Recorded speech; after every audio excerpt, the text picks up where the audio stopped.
আসসালামু আলাইকুম রহমতুল্লাহি ওয়া বারাকাতুহু। সারা ওয়ার্ল্ডের সমস্ত মুসলমান ভাই বোনের প্রতি সবার প্রতি আমার সালাম, এবং অন্যান্য ধর্মাবলম্বী যারা আছে সারা ওয়ার্ল্ডের ভিতরে সবার প্রতি আমার আন্তরিক ভালোবাসা এবং শুভেচ্ছা রইল।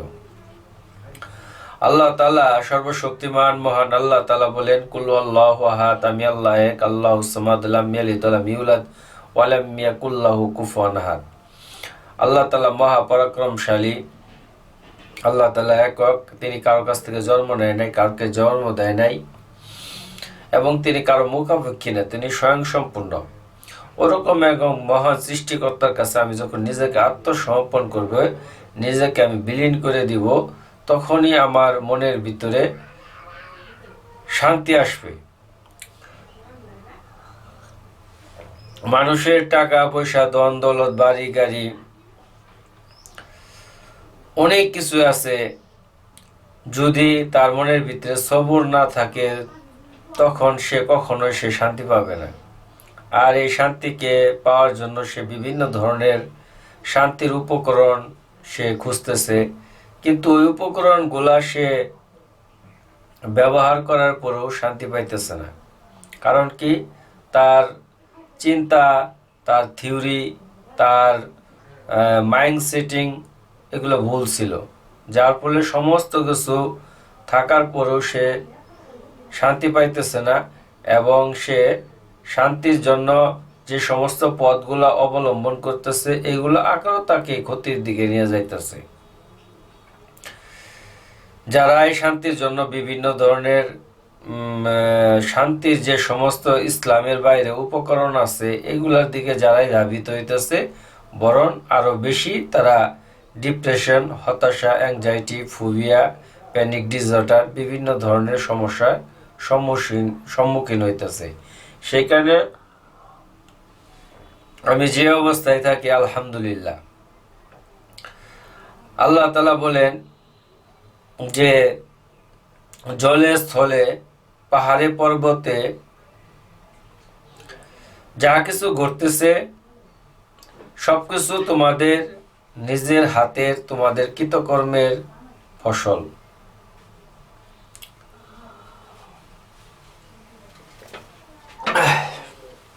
সেজন্য আমরা সর্ব অবস্থায় সর্বোপরি আমি আল্লাহ সুবহানাহু ওয়া তাআলার প্রতি পরিপূর্ণ বিশ্বাস রাখব।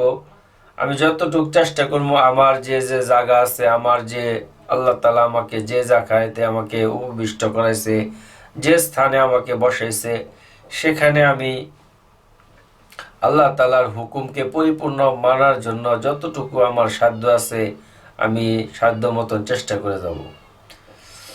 অন্য মুসলমানের হক নষ্ট করব না।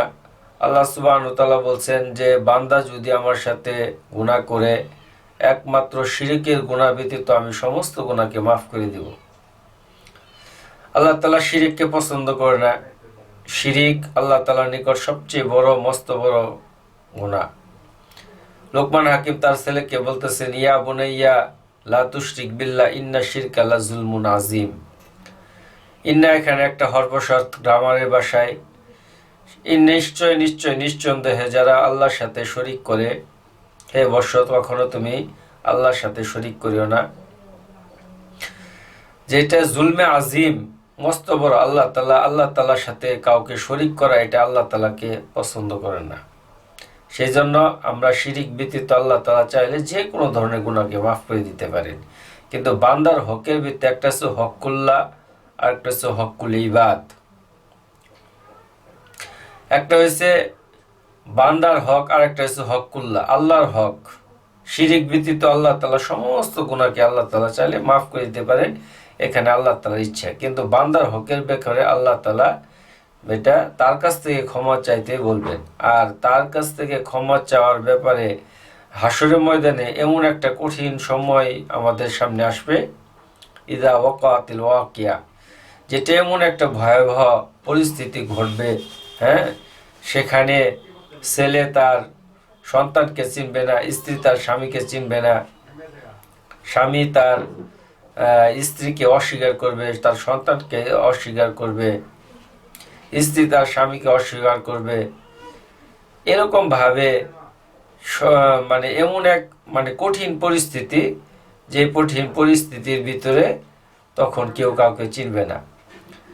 যদি এরকম সিচুয়েশনের ভিতরে আমরা এই মানুষের ঋণগুলা না পরিশোধ করি, যখন আমার মৃত্যু হবে, তখন ওই পাওনাদার যখন আমার নিকট আসবে, তখন আমার ওই ন্যাক আমল দ্বারা এইগুলাকে কাটে দিতে হবে।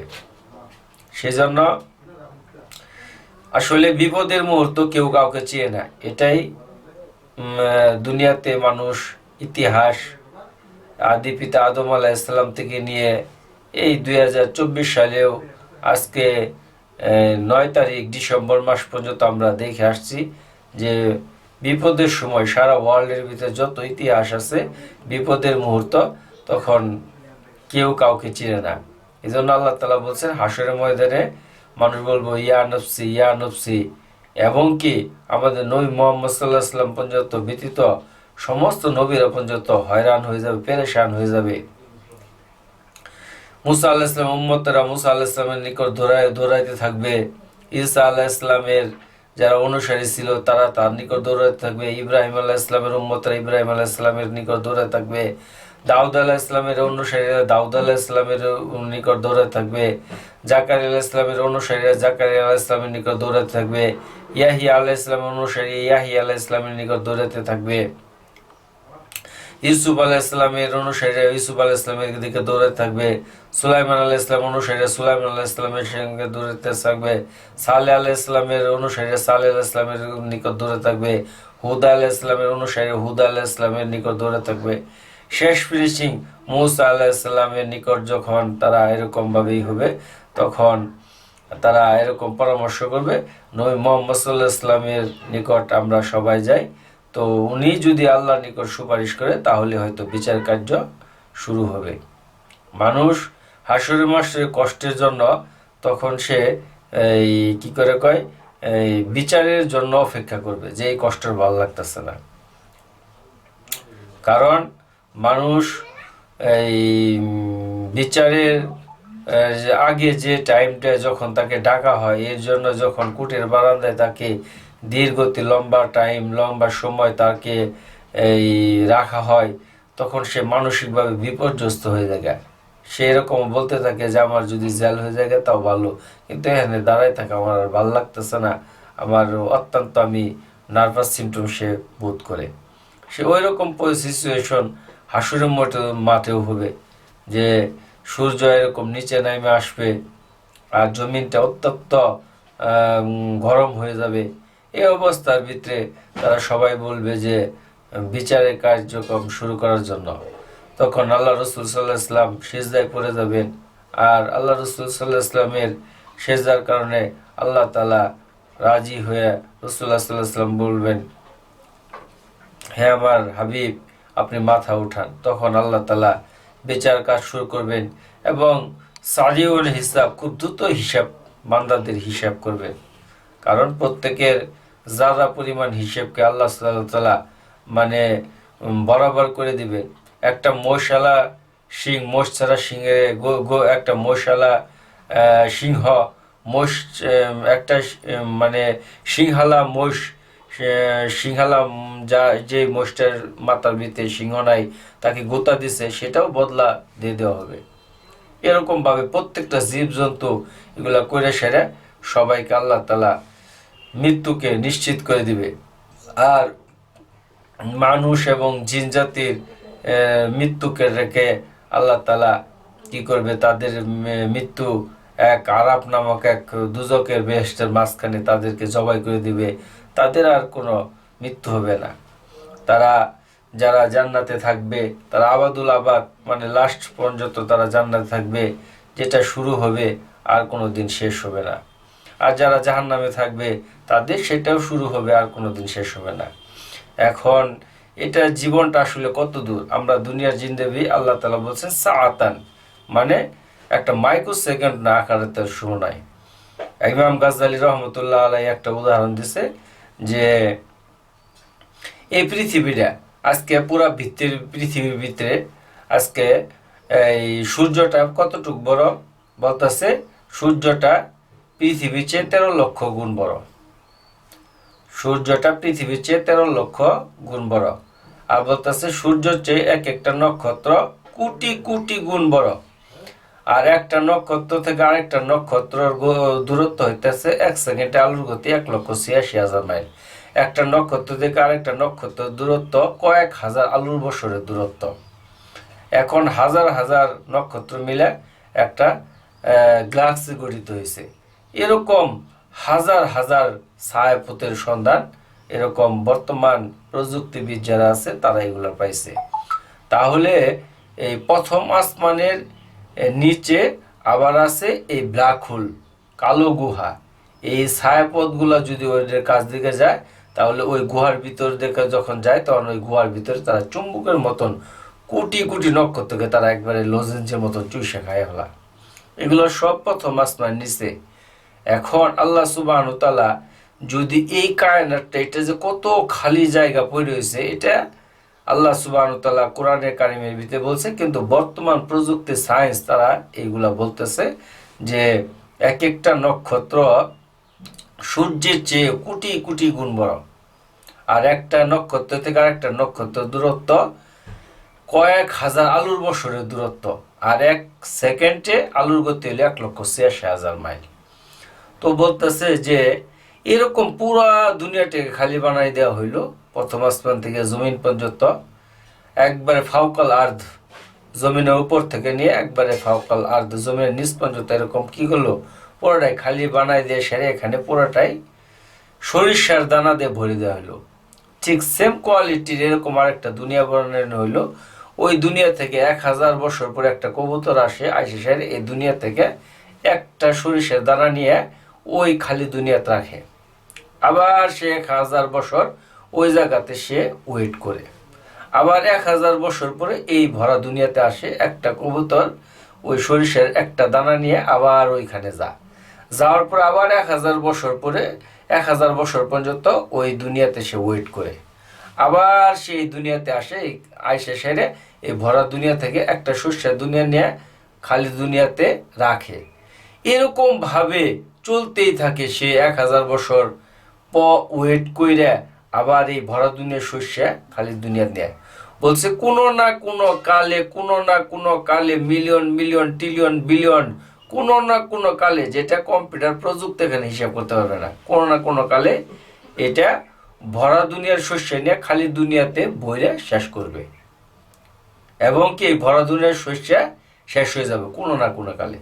কিন্তু মৃত্যুর পর আমার যে লাইফটা আসতেছে এটা কখনোই আর শেষ হবে না, এটা শুরু হবে আর শেষ হবে না। এই জন্য আল্লাহ তাআলা বলছে আবাদুল আবাদ, মানে এটার কোনো শেষ নাই। সেই জন্য আমি যে আখেরাতে জিন্দেগিতে যাব, আমার যদি একটা পাওনাদারে আমার কাছে যদি 10টা টাকা পায় বা 20টা টাকা পায়, আমি যদি তার যদি এই টাকাটা না দেই, কারো টাকা আমি যদি আত্মসাৎ করি, কাউকে বিনা অনুমতিতে কারো জিনিস আমি যদি ভক্ষণ করি, যেটা সে মানে তার হক, বলছে এটা বলছে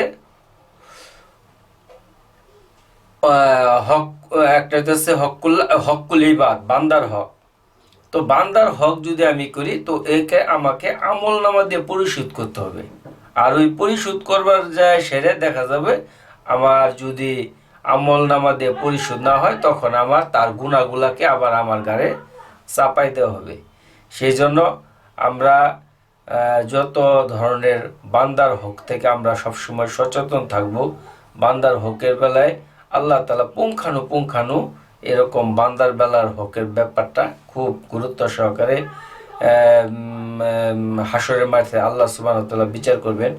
সেই জন্য আমার কথা হলো কখন আমাদের মৃত্যু আসবে আল্লাহ পাকই ভালো জানেন, কারণ মৃত্যু যে কোনো টাইমে হইতে পারে। কিন্তু আল্লাহ তাআলা মৃত্যুর সময় নির্ধারণ করে রাখছে, এটা আল্লাহ তাআলা ফিক্সড করা।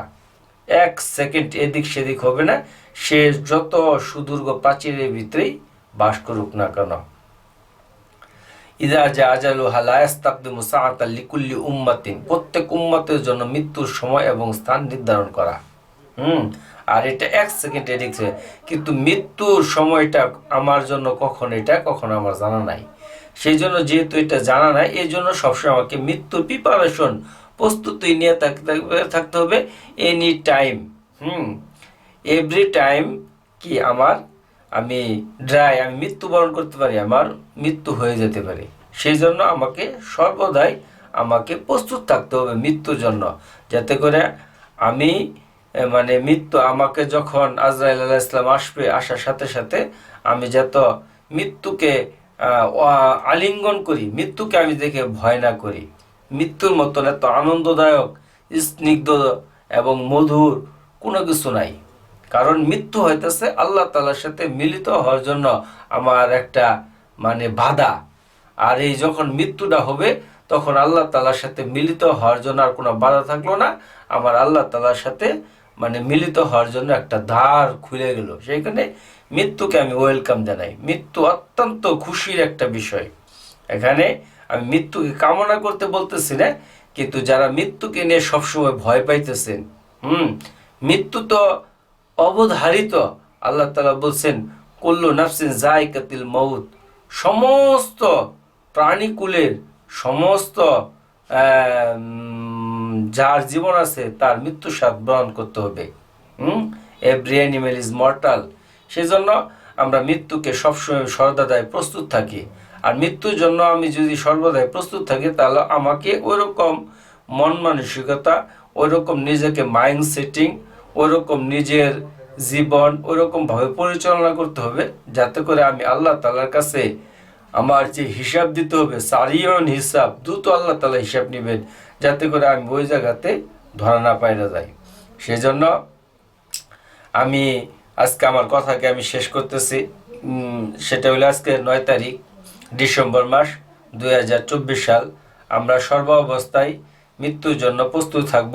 আমরা ভালো কাজ করব, একে অপরের প্রতি কুল্লু মুসলিম ইখওয়াতি, সমস্ত মুসলমান ভাই ভাই এবং সমস্ত মানুষের প্রতি ভ্রাতৃত্ববোধ, সৌহার্দ্যপূর্ণ আচরণ, যারা আমাদের বাংলাদেশে বাস করে সবাই বাংলাদেশের নাগরিক, একে অপরের প্রতি শ্রদ্ধাশীল, আন্তরিক, একে অপরের প্রতি ভক্তি, আমরা সম্মান প্রদর্শন করি। আমরা আইনকে হাতে তুলে না নেই, আইনের গতিতেই চলবে। সেই জন্য আমরা ভালোভাবে নিজেকে আল্লাহ তাআলার সামনে প্রেজেন্ট করার জন্য যত ভালো গুণাবলী আছে আমার ভিতরে, সমস্ত গুণাবলী আমার ভিতরে থাকতে হবে।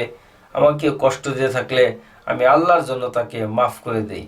আমাকে কেউ যদি আমার সাথে মুনাফি করে, তা আমি আল্লাহর জন্য মাফ করে দিই। কেউ যদি আমার কি ক্ষতি করে থাকে, আমি আল্লাহর জন্য তাকে মাফ করে দিই। কারণ আল্লাহ তাআলা মাফকারীকে বেশি পছন্দ করেন। যে কষ্ট দেয় সে তো বুঝে নাই, সে যদি বুঝতো তাহলে সে কষ্ট দিত না। তার ওইটুক জ্ঞান নাই, ওইটুক আকল নাই, ওইটুক ফারাক করার মতন তার ক্ষমতা আল্লাহ তাআলা তাকে দেয় নাই। সেই জন্য আমরা আল্লাহ তাআলার উপর পরিপূর্ণ ভরসা রেখে চলবো। ওমাইয়া তাওয়াক্কুল আলাল্লাহ ফাহুয়া হাসবু, যে আল্লাহর উপরে ভরসা করে আল্লাহ তাআলা তার জন্য যথেষ্ট হয়ে যান।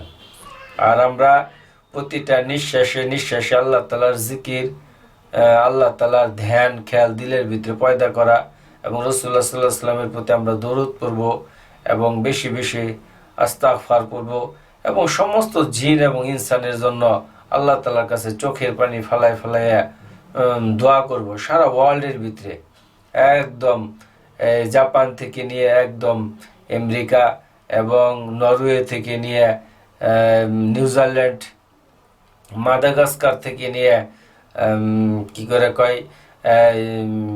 চেচনিয়া পর্যন্ত, আমরা সারা ওয়ার্ল্ডের ভিতরে আরও যে সমস্ত দেশ আছে, সাহারা মরুভূমি, লিবিয়া, যত মরুভূমির ভিতরে আছে না কেন, সমস্ত এক কথায় শেষ, সারা ওয়ার্ল্ডের সমস্ত জিনিস, চাই সে হাই লেভেলের হোক, চাই সে একদম নিম্নমানের হোক, চাই সে কালো হোক, সাদা হোক, বুড়া হোক এবং কি জোয়ান হোক, যে শ্রেণীর হোক না কেন, সবার জন্য আমরা দোয়া করব যে আল্লাহ সমস্ত জিন এবং ইনসানের তুমি হেদায়েত দাও। কারণ তুমি হেদায়েতের মালিক, তুমি ছাড়া কেউ হেদায়েত দিতে পারবে না। তো আল্লাহ চাইলে তো আল্লাহ তাআলা হেদায়েতকে চোখের পলকে আল্লাহ তাআলা হেদায়েত দিয়ে দিতে পারেন। এটা আল্লাহ তাআলার এখতিয়ারভুক্ত, আল্লাহ তাআলাই ভালো জানেন।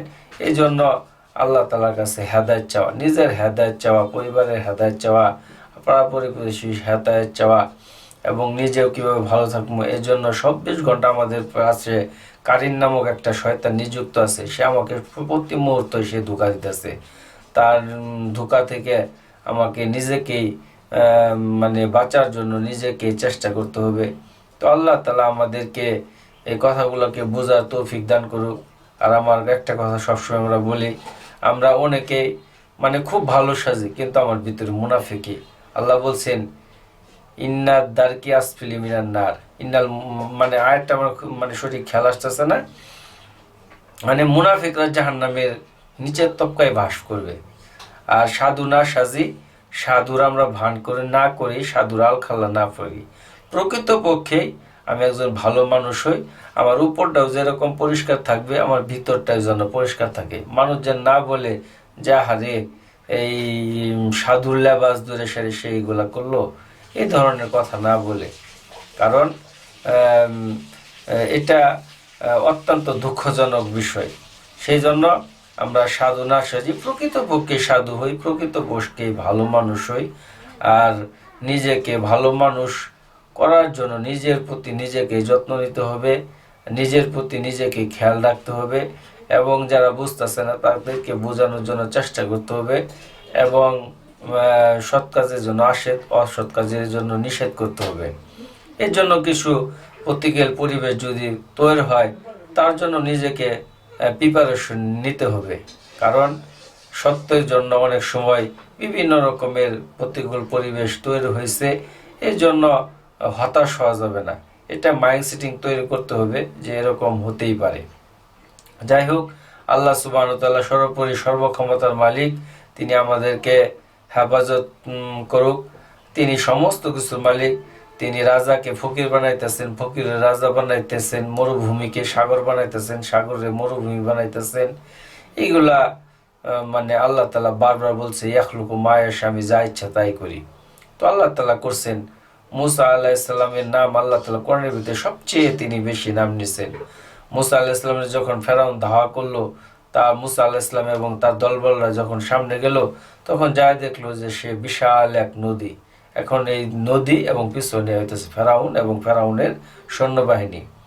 তখন এই টাইমে আর ব্রেনে কাজ করে না। তখন মুসা আলাইহিস সালাম কোমরা বলল, আমরা তো তোমার কথা শুনে আজকে ধরা পড়ে গেলাম।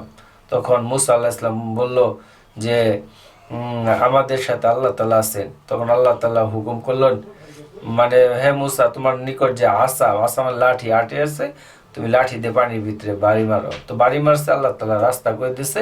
আর ওই রাস্তা দিয়ে মুসা আলাইহিস সালামের কওম একদম পার হয়ে গেছে গা। আর ওই কওম ওই রাস্তার ভিতরে, ফেরাউনের কওম ওই রাস্তা দেখলো, আর রাস্তার ভিতরে যখন ওই মাঝামাঝি আসছে, তো তখন রাস্তা নাই। তো আল্লাহ তাআলা তাদেরকে কি করছে, হেফাজত করছে। সেই জন্য যে আল্লাহ তাআলা কঠিন থেকে কঠিন পরিস্থিতির মোকাবেলায় আমাকে হেফাজত করে, ওই আল্লাহ তাআলাকে সবসময় আমি হৃদয়ে ধারণ করব, ওই আল্লাহ তাআলার উপর তাওয়াক্কুল করব, ওই আল্লাহ তাআলার উপর ভরসা করব। আল্লাহ তাআলা আমার জিম্মাদার। আমার যাই কিছু হোক না কেন, যত ক্ষতি হয়েছে কেন, আল্লাহ তাআলার উপর আমি ছেড়ে দেব, যে অবশ্যই এখানে কোনো ভালাই আছে, যে ভালাই আমি জানি না। আজকে আমার 2022 সালে 21 তারিখে ফেব্রুয়ারি মাসের আমার আল্লাহ তাআলার ফায়সালা ছিল যে কোনো একটা পক্ষাঘাতের শিকার হয়ে বাম পা কেটে ফেলতে হয়েছে। তারপরও আমি হতাশ হই না, যেখানে আসমানের ফায়সালা ছিল তাই হয়েছে। তো এটা নিয়ে বিচলিত হওয়ার কিছু নাই। তো আল্লাহ তাআলা মানে যা চাই বান্দার জন্য কল্যাণ, এটা আমি বুঝি আর না বুঝি, আল্লাহ সুবহানাহু ওয়া তাআলা ভালো জানেন যে কোনটা কল্যাণ কোনটা অকল্যাণ। কারণ একটা মা তার সন্তানকে যত ভালোবাসে, তার চেয়ে কোটি কোটি গুণ বেশি আল্লাহ সুবহানাহু ওয়া তাআলা তার বান্দাকে ভালোবাসেন। তো আল্লাহ তাআলা আমার কথাকে বোঝার তৌফিক দান করুক। যারা সারা ওয়ার্ল্ডের ভিতরে আছেন, আমার এই কথাগুলোকে সবাই যাদের ভিতরে মানে ফেসবুকের ভিতরে শেয়ার করা যায়, আপনারা শেয়ার করে দিবেন। এটা আপনাদের প্রতি আমার কাইন্ডলি অনুরোধ। কারণ একটা কথাও যদি ভালো লাগে, তো একটা মানুষের জীবন হয়তো পরিবর্তন হয়ে যেতে পারবে। মন্দটা আপনারা পরিহার করেন। আমার কথার ভিতরে ভুল হইলে অবশ্যই কাইন্ডলি আমাকে স্লিপ অফ টাং ক্ষমার চোখে দেখবেন। তো আল্লাহ তাআলা আমাদের সবাইকে কথাগুলোকে বোঝার তৌফিক দান করুক। আমি আবারও বলছি, আজকে তারিখ হচ্ছে 9 তারিখ ডিসেম্বর মাস 2024 সালে। আমি মোহাম্মদ রুকনউদ্দিন, নান্দিনা পুরাতন পাড়া, জামালপুর অধিবাসী। আসসালামু আলাইকুম ওয়া রাহমাতুল্লাহি ওয়া বারাকাতু। সমস্ত জিন এবং ইনসানের মঙ্গল এবং হেদায়েতের দোয়া কামনা করে আমি আমার কথাকে শেষ করলাম। আসসালামু আলাইকুম।